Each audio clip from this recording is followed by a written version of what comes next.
Hello everyone, welcome to Outreach Network. For this episode of our interview series, we have with us Mr. Shubham Rathi, who is the owner of Meltish Cafe. He will be interviewed by Ishika Gupta. If you do enjoy our content, do like, share, and subscribe to our channel. Also, you can check out our Instagram profile. The link to the Instagram page has been mentioned in the description box. Also, to check out Meltish Cafe, which has also been mentioned in the description box. Thank you.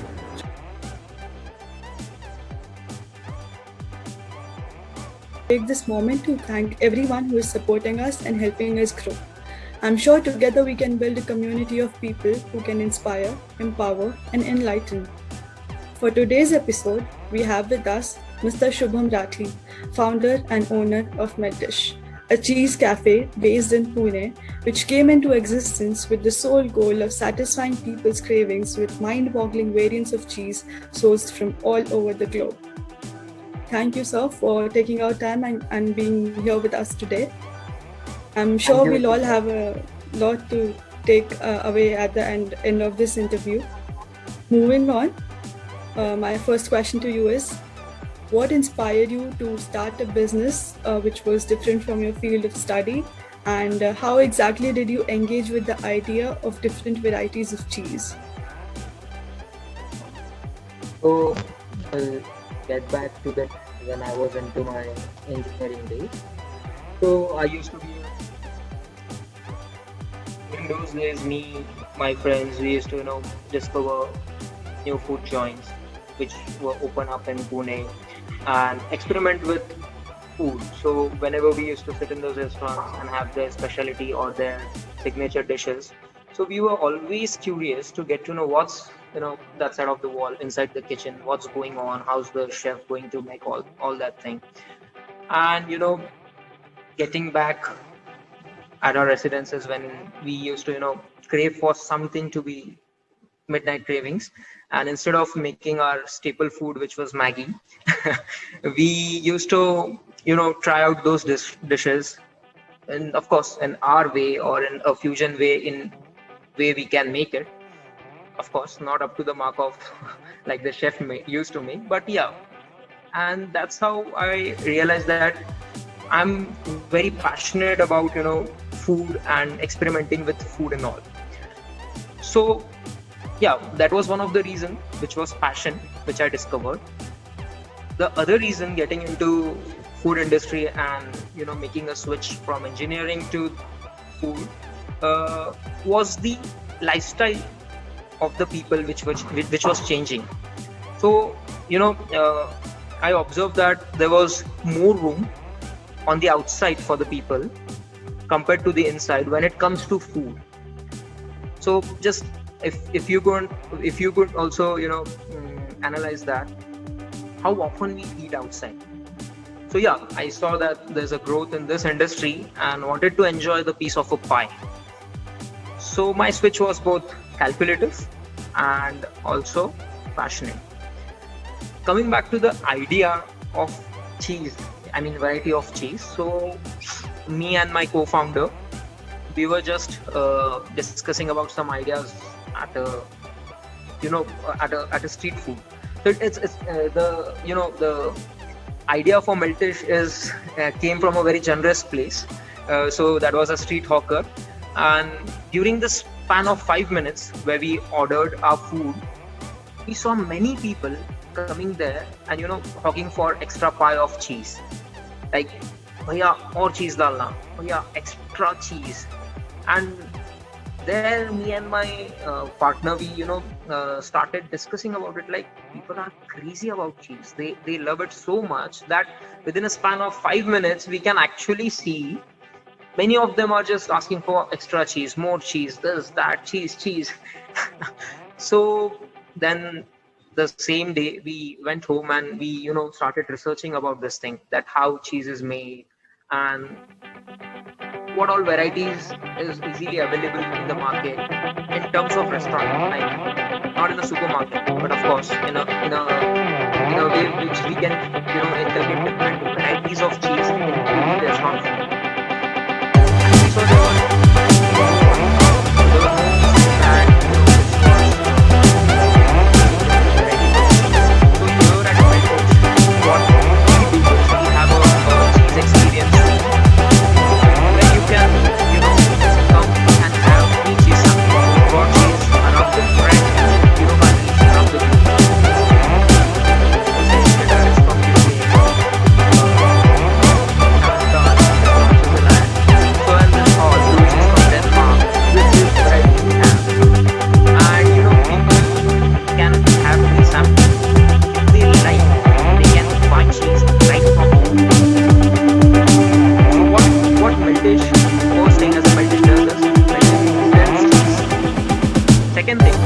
If you like any of those varieties, you can fulfill in your food as well.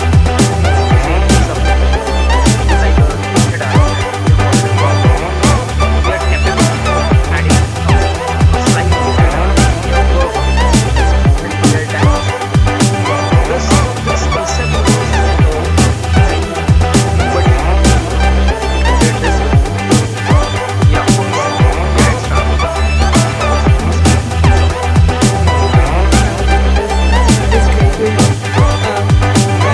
I'm glad that you discovered your food passion and decided to follow it because this is one problem that many Indians are still struggling with today, discovering their true passion. Yeah, and coming to the varieties of cheese, I am a cheese lover myself, and I'm really fascinated by your concept. I would definitely love to visit your cafe someday because in India, I haven't really seen so far a place that offers such a wide variety of cheese, and cheese lovers would definitely love to get more information on how many types of cheese are available, and how where exactly do you get them. So I think your place is just So yeah. I'll tell you one thing, Ishika. Uh, before this, we knew only one cheese or two. So the first was Amul cheese, Amul cheese, right? Deshka, Deshka Yeah, brand, Deshka cheese, and the other one was pizza cheese, yeah, mozzarella, mozzarella, right? because we heard of pizza and all. So I'll tell you, on record, apart from this two varieties, there exist 1871 plus different varieties of cheese around the globe. Oh my god. And yeah, and we being, Turophile, we people being Turophile, we are only accessible to two of these varieties. Right. So here I feel this kind of gap, which we as a cheese brand, Meltish has, fulfilled it. Of course, we don't have 1871 Yeah. varieties. Yeah. Because some of those varieties are produced in a small province and being it's been consumed there itself. Right. If you want to have that cheese, you have to visit there. So Right. that's the thing.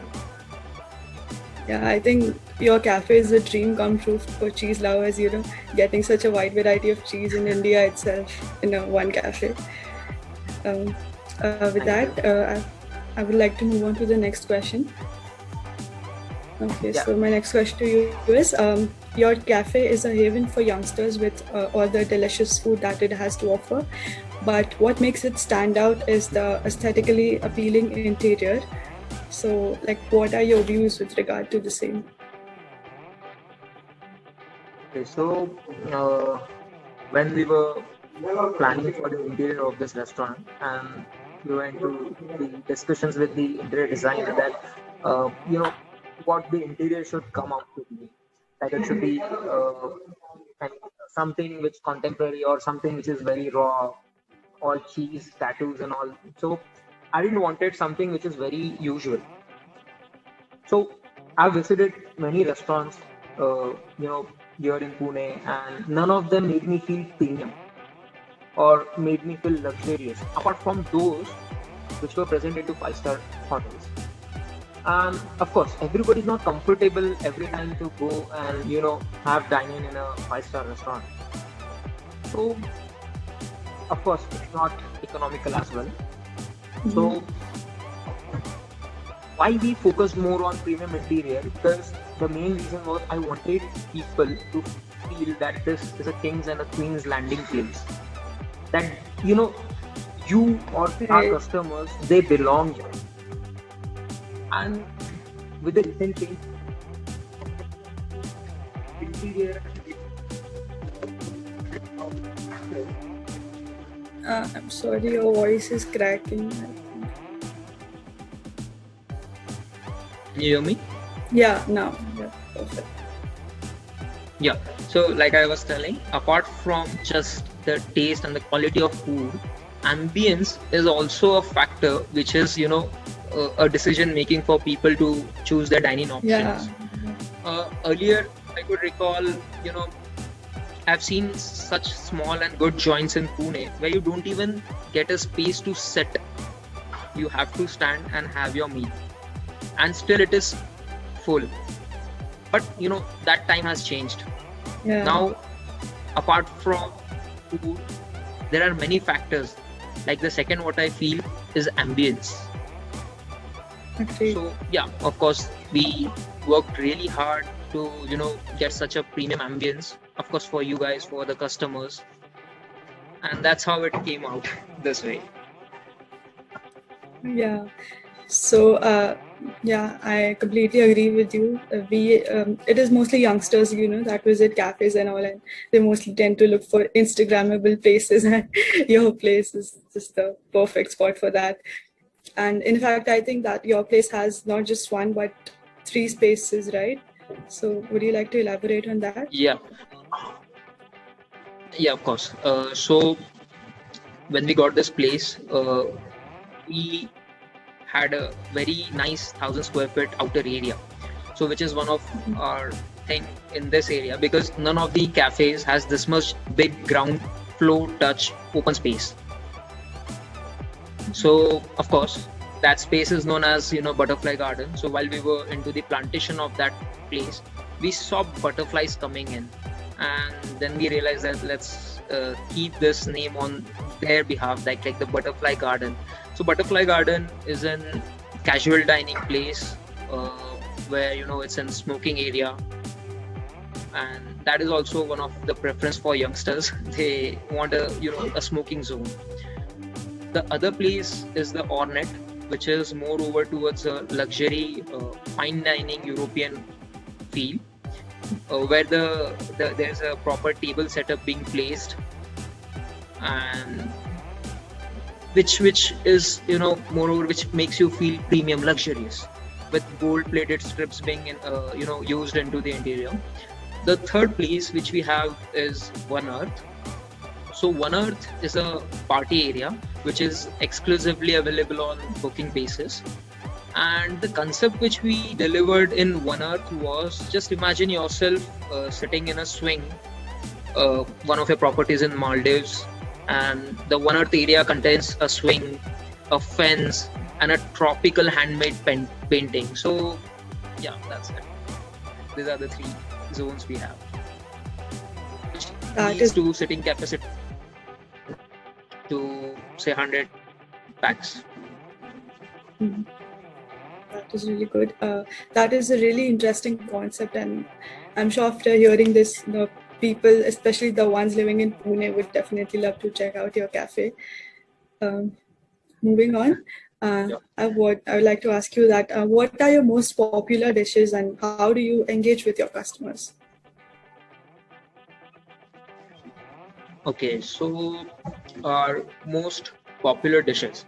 Okay, so firstly, I would say pizza. Uh, I might sound like pizza something unique. How come? But normally, if you have seen in normal restaurants, the people they use cheese on pizza is mozzarella, or at max a combination of cheddar and mozzarella.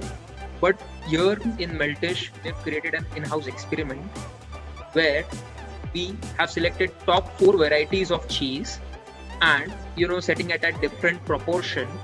So without any given notion, this cheese blend, which is our USP, goes into every pizza. So that's where the taste of a pizza comes out to be different, because the base cheese which we use is different. And apart from that, one of our dish which is very famous here is New Zealand lamb shank.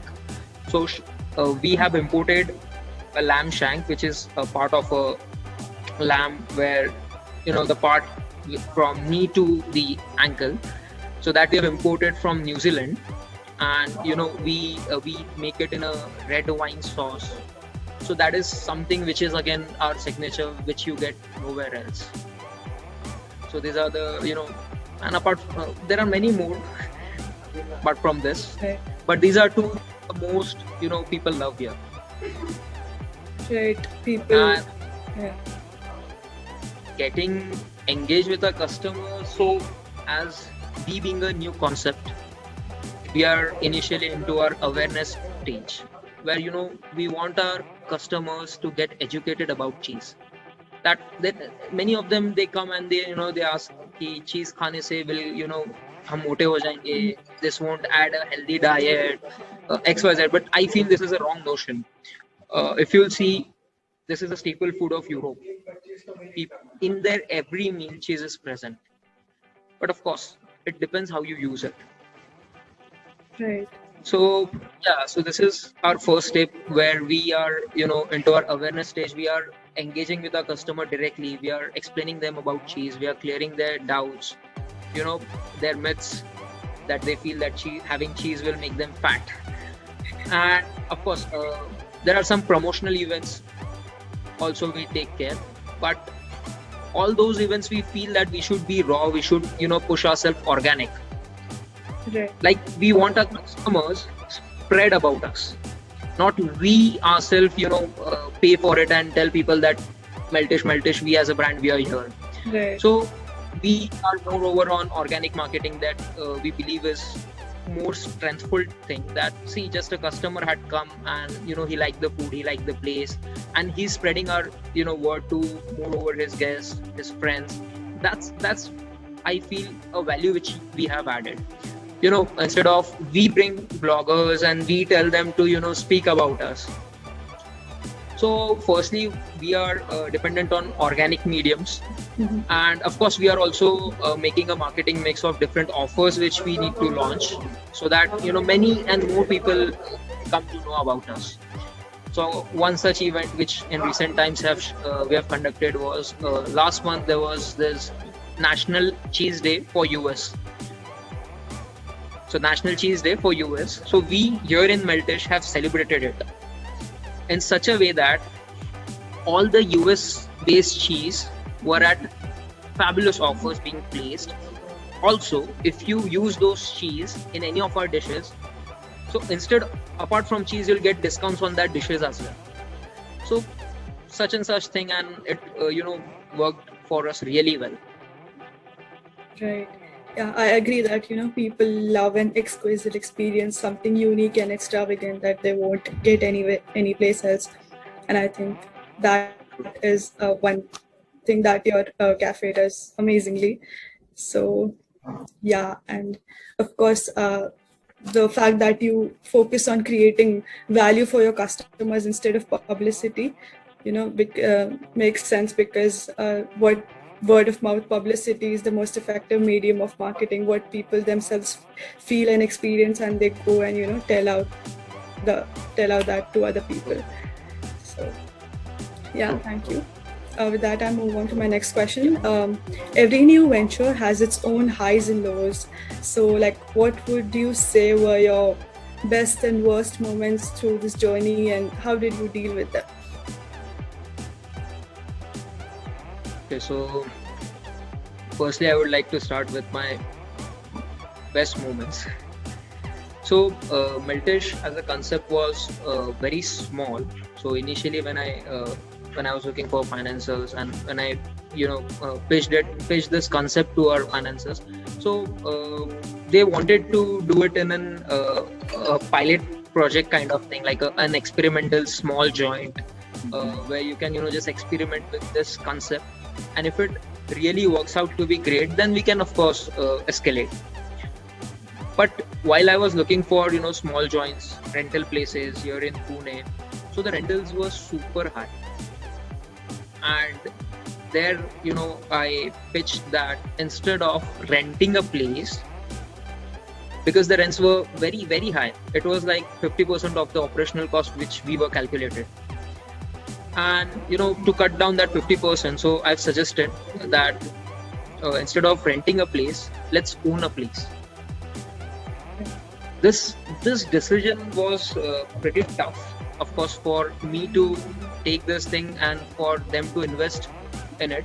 The major reason was, if we own a place, we can of course, if the project the concept didn't work out, you can resell it at a higher value. Also, if not, then you can rent it out So that's an additional portion of income you will get. Mhm.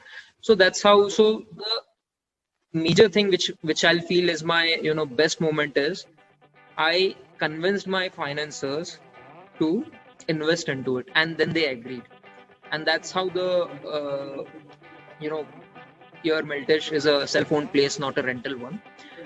And the lows of this is, of course, the COVID period, because 21st March 2020, 2021. So we have launched this thing, and just 8 days after that or 9 days after that, the lockdown has second lockdown has been announced.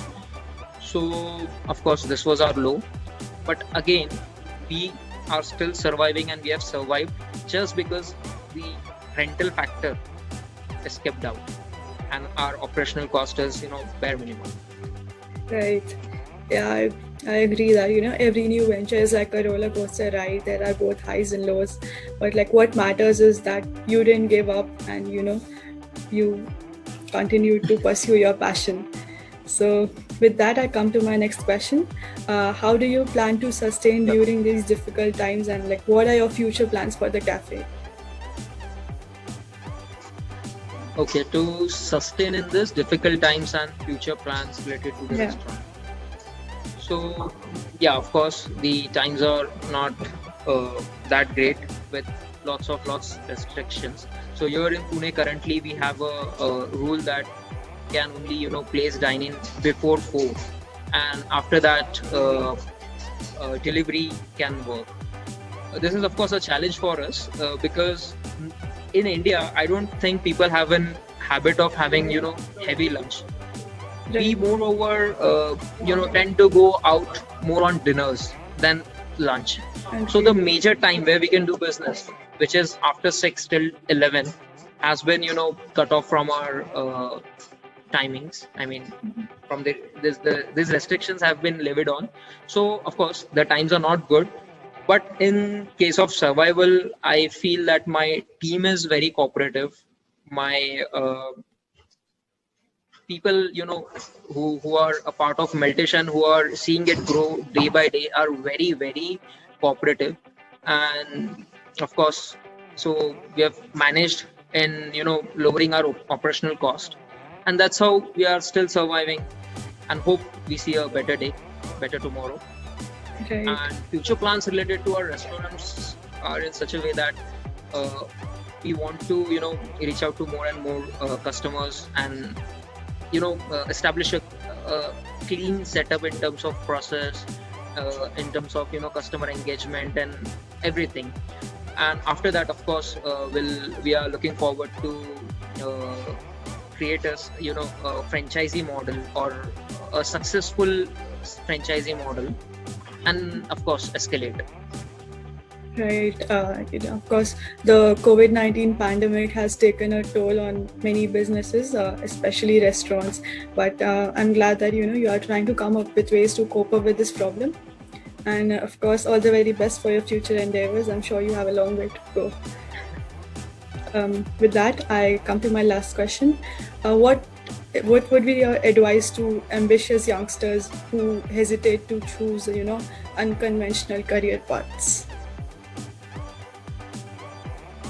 My advice, so I feel this question is pretty big for me, because it's like I being at the age of 50s and I'm Yeah. advising young entrepreneurs to choose unconventional career. So of course I would say, instead of advice, what I feel is, firstly what I feel is, there should be a, a proper passion which you should figure out. Right. you know when your true passion becomes your profession, it's very easy for all the challenges to overcome. So the first thing Right. what I feel, the youngsters should look about to identify what's your true passion is. Just imagine that one thing which you can do every day and not get bored, right? uh, that thing. Second thing what I feel is to generate a hunger for that passion.